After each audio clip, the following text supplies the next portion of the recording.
This is the Lone Crater YouTube. We hope this video helps. You start by protecting work. Make a backup copy of the project file and your project folder so you can revert quickly. Next, run a quick build or preview to surface error lines and note which pages fail. Then open the proj or manifest in a plain text editor alongside your IDE so you can cross-reference line numbers. This makes the next steps precise and prevents accidental deletions. Once done, locate the first page entry flagged by the build. You now inspect the broken page entry carefully.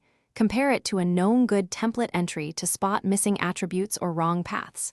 Fix common issues like incorrect file path, malformed ID, stray commas, or duplicate tags that break parsing.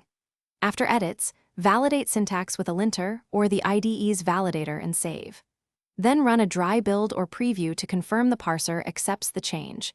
If the page still fails, note the new error line for deeper fixes.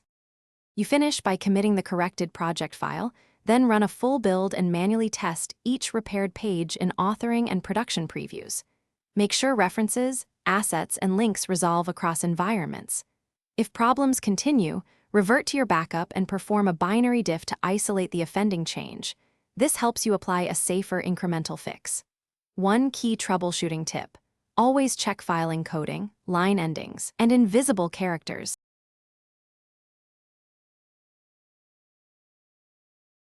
Thanks for watching. Consider subscribing if we helped you.